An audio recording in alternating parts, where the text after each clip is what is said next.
Okay, getting our NCY exhaust on there. There we go. Let's see if I can get a better view angle here. That way you guys can really see on top. There we go.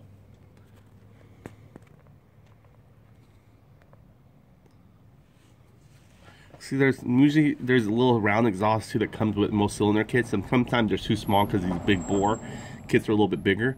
So I just don't even use it. I just use the gasket on the external ring right here. It doesn't matter which side you go to, whichever you want to do it with. I just go to whichever side looks nice. Okay, you want to squeeze this in first. It's going to be a little bit of a challenge. You got to get over that little first fin there, little heat sink. So just squeeze it in. Might dig into it a little bit, but once you get in there, it should be a little bit more looser. There we go. Once it's in there, you're good. See there? That's the way it should be. It's like a little groove there. Okay, and then you want to go and grab your exhaust, get your stud ready, and get your 10mm socket ready to drive them in. So there it goes. I got my 10mm.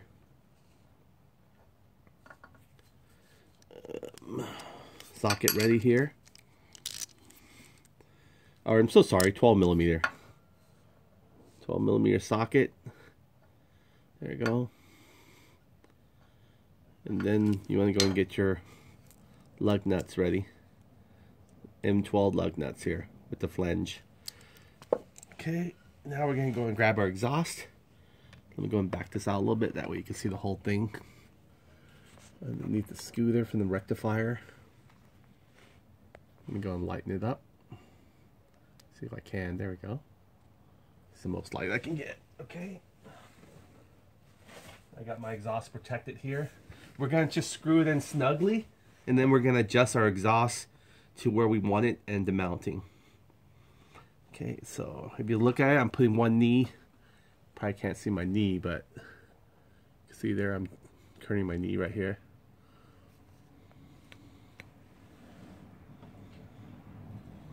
There we go. I'm holding it with my knee, sort of. That's why I put the protector on there, because I'm kind of leaning on the bike frame as well. And you can actually maybe even tune your bike up if you were to poke a hole on this here and attach a sensor. You can see your exhaust, what's coming out of it, and you can adjust it. You can see how it goes right on there. It's kind of clamping down. Not sure you saw that, but you can see how the gasket fits perfect, and you still have a little bit lead room. You can go tight or you can go out. Not much, but maybe a good, I'd say about 2 or 3 centimeters near the base more or outward more. So it does give you a little bit of lead room.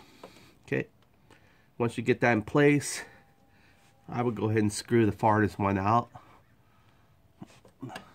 Just hand screw it as much as you can, righty tighty.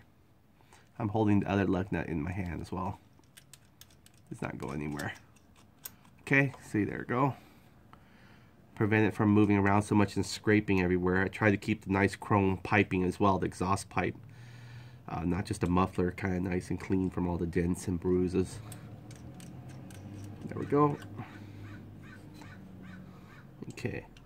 Now before you let it rest yet, you want to snug it. That way it gives it a little bit more firmer grip. So we'll take our extension 12mm socket here. And we're gonna, you can almost spin it still with your hand, but okay, just want to snug.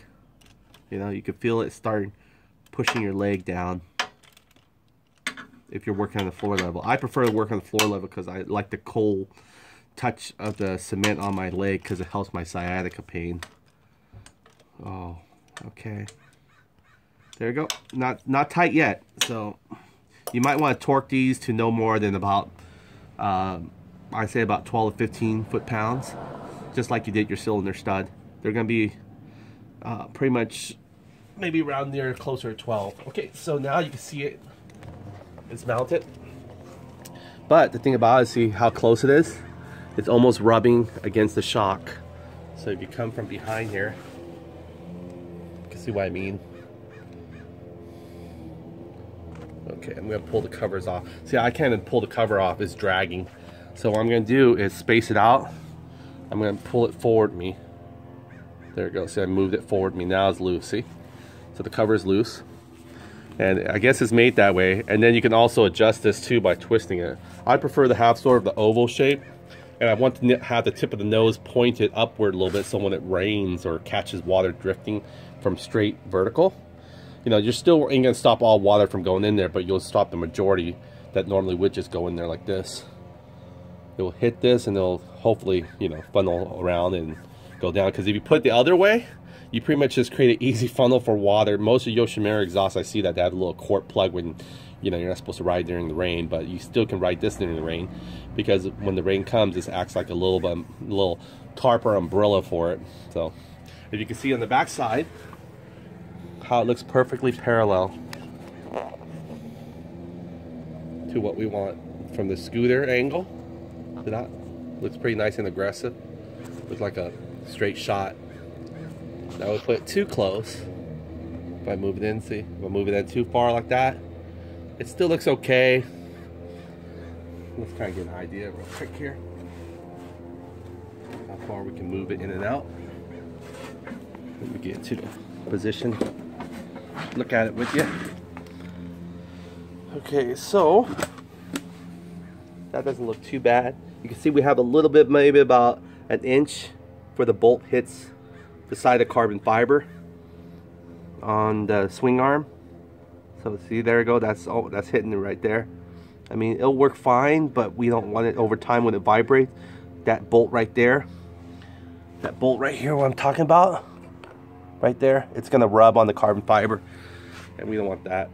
So give it some time, because this thing will vibrate the muffler, and when it vibrates, it's going to cause a little bit more, you know, dead weight to bounce around, especially when you're hitting bumps and stuff.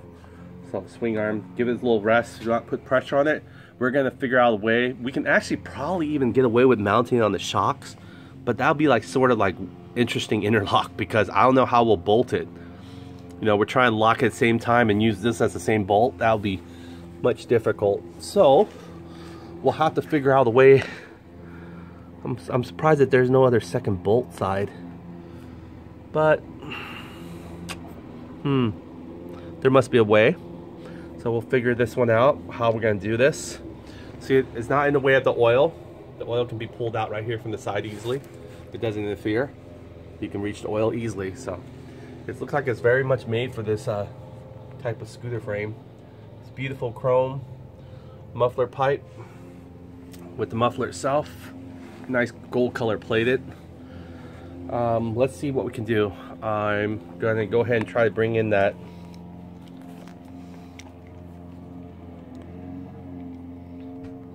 right here. See an overview of it. Get an idea of what we're gonna be dealing with here. How far we have. Okay, so I'm gonna go and bring the brace, and then we're gonna measure the brace. How we're gonna put this. We can put it through. Remember, again, the brace has these two little hole notch for bolts. So let's go ahead and slide that carefully. You know, it looks like you could just easily mount right. I'd rather have it right here. That way it protects it from mounting. But I mean, I could just maybe attach it to a string that goes directly. I might be able to do that. I mean, I can drag. I'm sure the bars I can use. Maybe it's just something like this, and just drag it down, have it drop down freely. But then again, when you really want to secure it to the swing arm. The reason why is the body frame, it's going to be isolated from the bounce. That means when it bounces up like that, it's going to yank the engine going like this and that. So you really want whatever's swinging with the engine to swing with the brace. So that's not going to work. So our only resolution will probably be to protect the two stress holes of the exhaust mount somewhere at this point right here. So we have to meet with these bolts right here, and more than likely these bolts are probably meant for it, but right here, oh, they're hard to squeeze. I almost feel like this is a different one, but it's actually the same one. So we can squeeze it really tightly, okay, and then we can probably build a bridge over there to this one, because there's no way of this hopping over. Looks like they're an inch apart. So I'm looking for a bottom plate too. Maybe I can do something on the bottom, or maybe even this right here. What's this good thing for? That might be an excellent one. Is a swing arm attaches to the thing. Let's try it. We can do an upside down reversal on this one real quick here. You see that little hole port? There we go. I'm gonna go and twist this around. Hey, this might work excellent. And we can use this right here. It's not being used anything, right? And we can come a little, and this also protects our frame from the shock, which is a 2 pluses right here. Nice. So this might work, and we can get a screw that's gonna help us. We'll get the hose out of the way. There we go. I can move that hose easily. So we can get some kind of bolt that's long enough that can go, well, not really diagonal, but let's see. Yeah, it's gonna be a little bit. I think this will work just nicely because I believe this frame, this engine needs to actually go, because when this bounces, it takes up the engine with it. So these things are gonna go together no matter what. The engine, it's gonna be, the engine swing arm is right here and is fixed to the wheel here.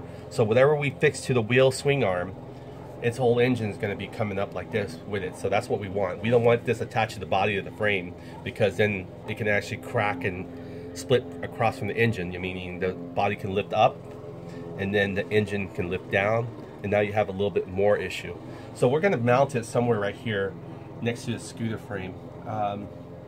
Unless I can really get this into the exhaust port. I mean, it looks like I can, but it's just kind of a weird angle.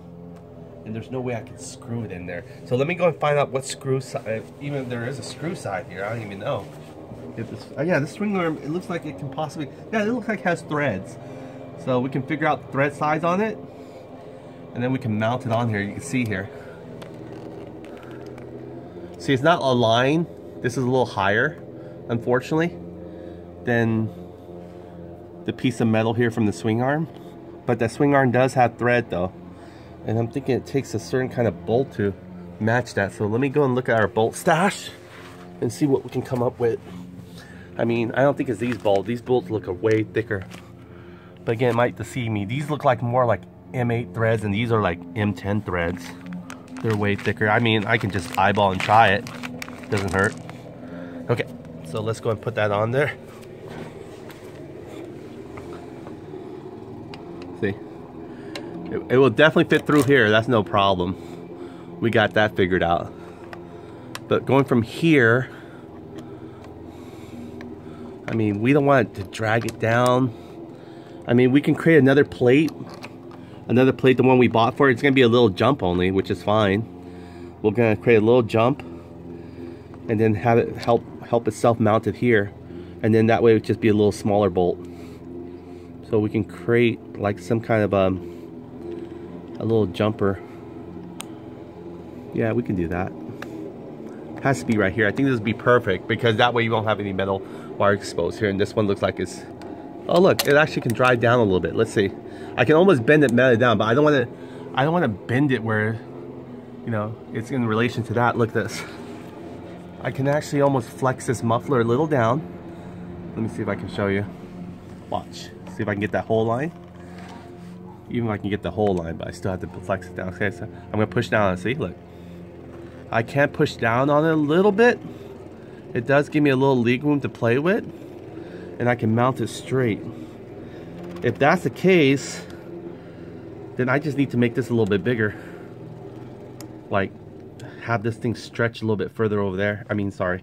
See if I can push this down like this. Like that. I hope I'm not gonna do something damaging. Hope I don't hear anything crack, but it's almost like in that threshold. Okay, see there? I can flex this a little bit. It'll come here, but it looks like it's giving a lot of pressure. So we're gonna have to make a little metal strap from this joint to this joint, and this is gonna take a smaller bolt. So let's go ahead and figure that one out. Let's go ahead and do it. We'll use our little metal strap here. We'll use our cutter there. And I think I have the big huge cutter here, so let me go grab that cutter real quick.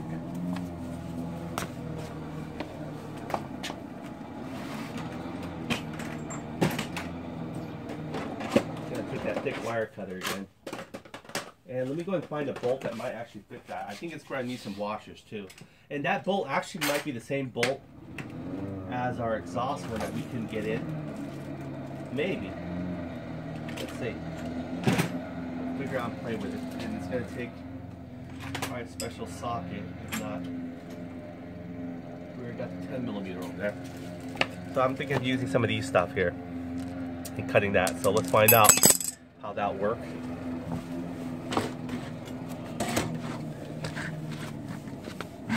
Okay, so we just need a little bit of this only. I prefer to work on the floor. The cold cement helps a lot. So see, this guy won't even go in here like this. And we're gonna need some washers. But let's see about these bolts. Let's see what these will do. Remember this one here that we took out from the other end of the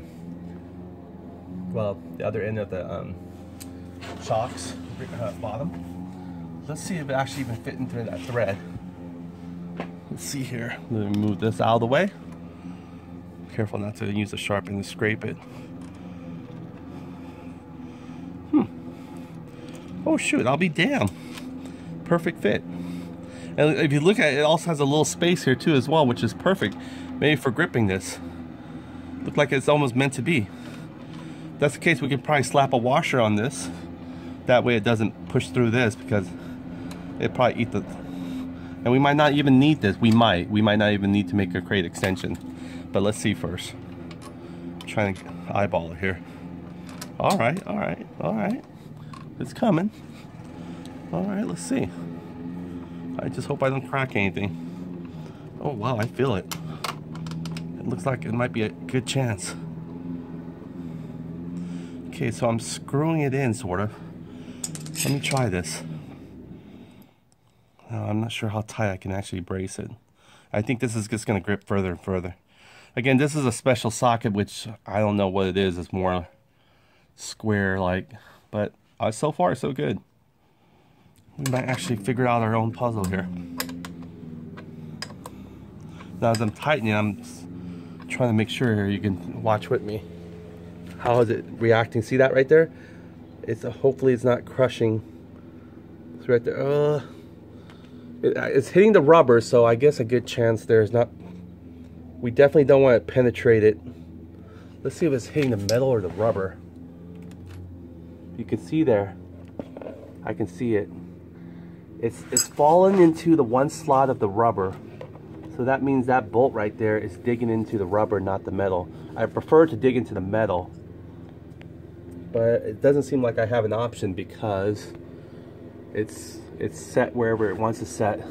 So it digs in. The only thing that's protecting that carbon fiber from poking through that right there, you can see it's not. Yeah, see that?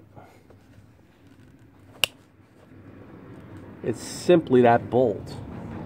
That bolt is the sharp one.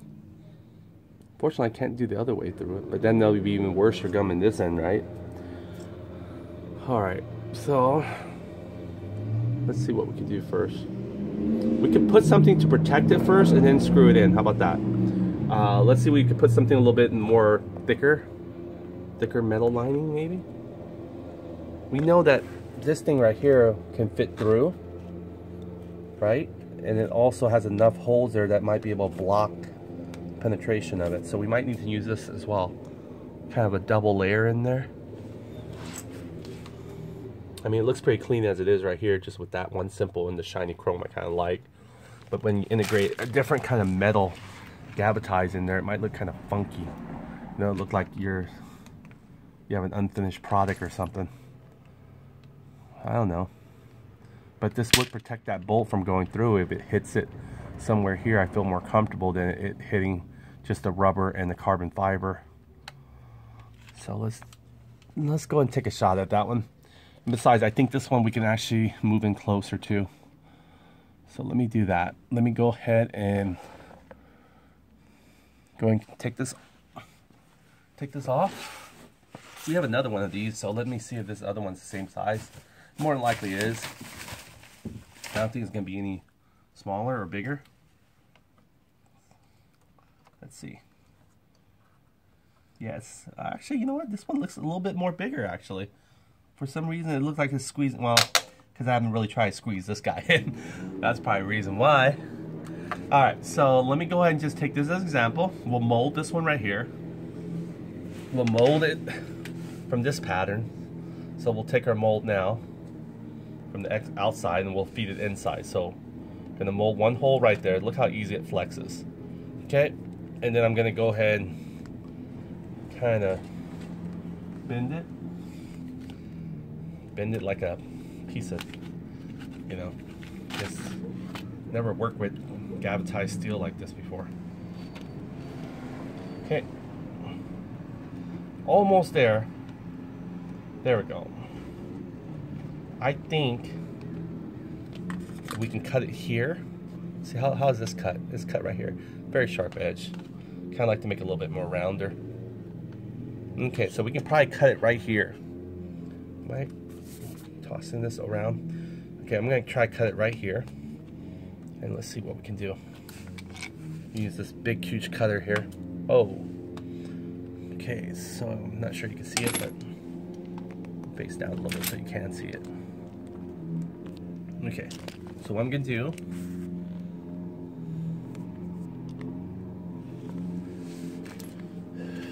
where were we at? We're gonna flex it. Let me just run it again just to double check my work. Cut once, right? So you might as well measure twice.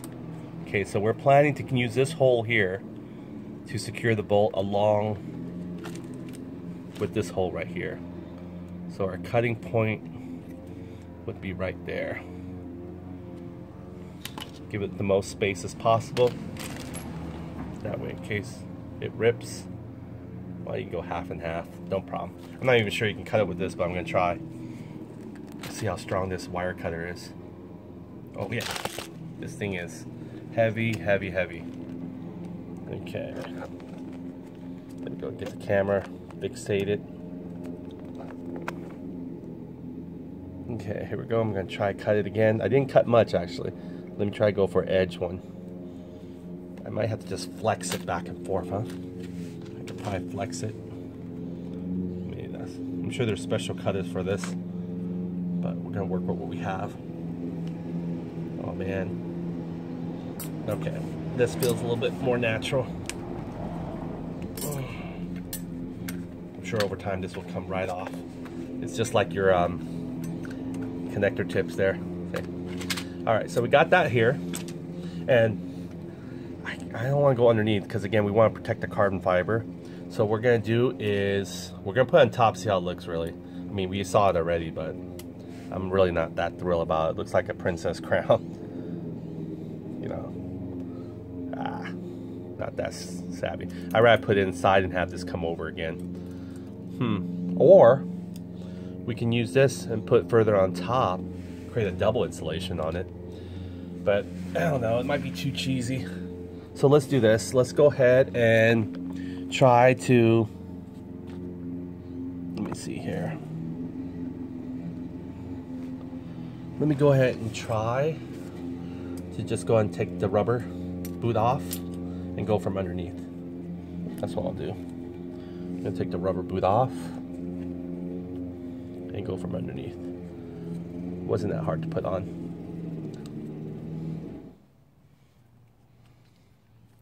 Okay, so we're going from underneath now. Sort of like an extra layer of protection, especially when it has such a big hole like that. Okay. See if it, make sure everything's aligned. We can flex it to it. This one's off a little bit. It's gonna be really tight now.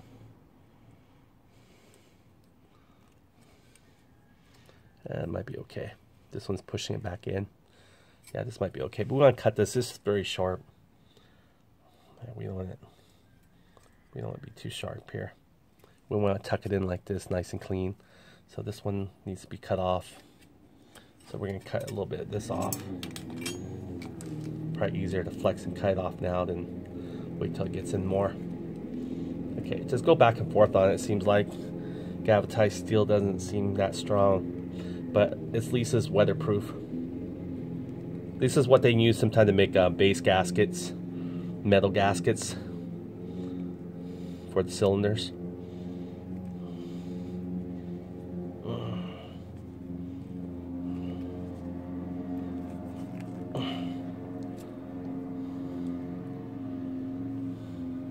This one's a little bit strong as a soda can.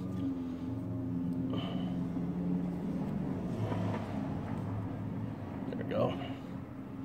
See the white abrasion look like it's about to tear.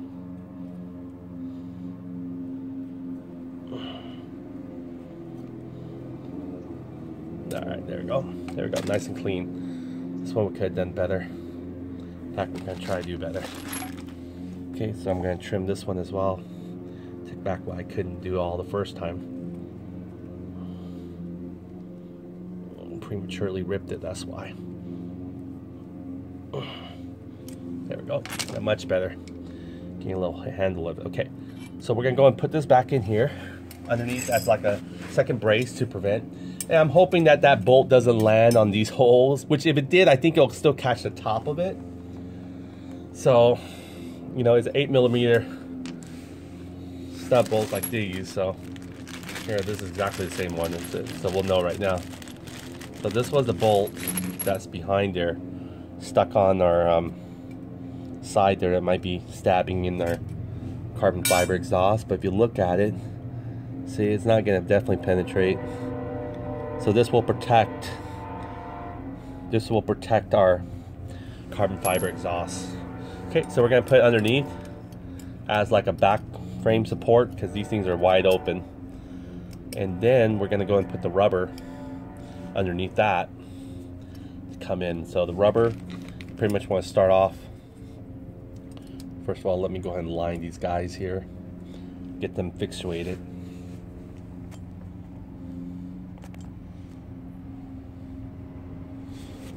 Let me line these guys.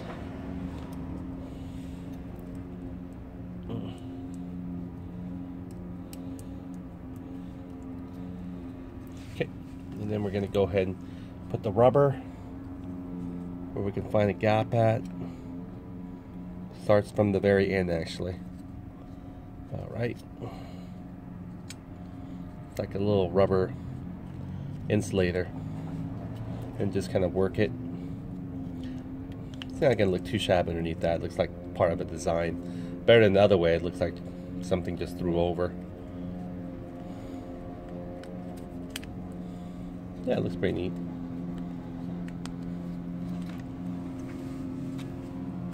Here we go.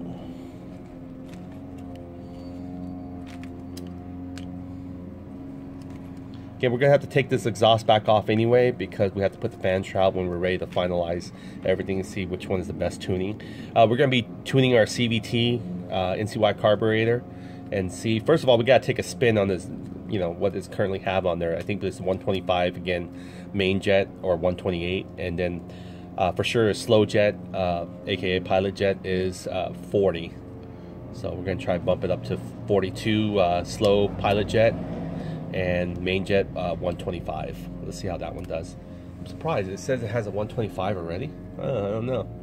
I think it's a 128 really, but if it has a 125, that's pretty groovy. Then the thing about it is, I think is our slow jet, they're interchangeable between the PWK carb and the CVK carb, which this one is. Only difference between the PWK and CVK carb is a PWK. There's no vacuum, you know, diaphragm. It's pretty much pulled manually, so you have, that's why you have the cable straight on the very top where the diaphragm would have been on the CVK carb. The cable just pulls right open, and most time you get a little bit more. It's more mainly for racing PWK. For daily driving, it might be a little bit more harder because it's a little bit, you know, stop and go and stuff like that a lot. It's probably not made for it. You probably bear off with a CVK carb you're using for daily commuting, especially. Okay, sorry. Trying to get all in there, almost there, working it the last few inches here. My fingerprints all over the chrome. It's okay as long as it don't rust. Here we go. All right. Oh, this one has a little bit more extra slack, but I guess we can work it back up or something maybe. There we go. What do you think? Not too shabby. A little design with a inside frame base. Doesn't look too bad actually. It looks like a nice pattern compared to being on the outside. There we go. Let me go and shove that ends a little bit. Try to get it to flush here only. I think it'll work its way naturally. So you got a lot more slack here coming on the end than this one didn't have it. I didn't realize it was. I'm trying to pull it forward here, but it's rubberized now. Once it's in there, it's not gonna move around. So I guess we have to make sure of it now where it's comfortable at. So it's up to us now which side we want. Do we want the flush side to look like this, or we want the bum side? So you know what? Maybe we'll figure it out. But either way, this thing's not going to penetrate it, because this is exactly the same bolt that's on there right now. So, and then we're going to use, I guess, this bolt here. We can use this to drive it in as well. Oh boy, oh, there we go. We saw one bird to kill another bird. Totally forgot. Totally. Actually, you know what? I don't even know why we're even putting this here. We don't even need this far out. We can actually cut this, because we really need this to drive that bolt over there. Let's see if it actually allows us to drive. If it can make it like a little drive mark, because gravitized metals they're a little softer. It usually flexes. But let's see. We might need a Dremel or something like that to further it. See, look, I'm driving some of it in there already, so it might work. Let's see here what we can do. We can spin it with a wrench. 10 millimeter, get a little bit more open for us. There we go, look. Kind of came right in. And which is good too, that way we can actually adjust it. So this can not only be a back brace, but it can also be a supporter of the threads. So there goes, the thread came right in. So we'll do the same thing for the other side to prep it, because we need to get through the other side as well.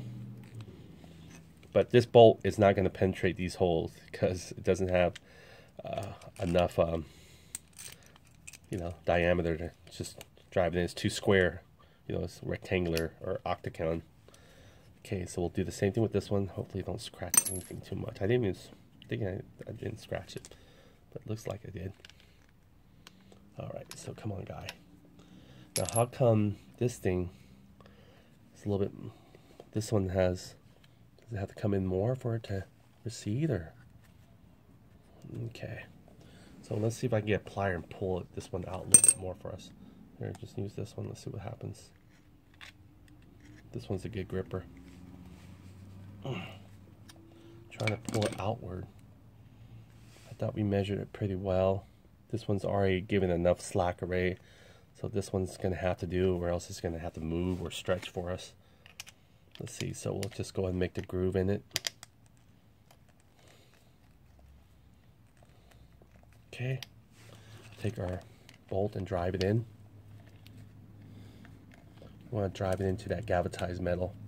It's pretty soft.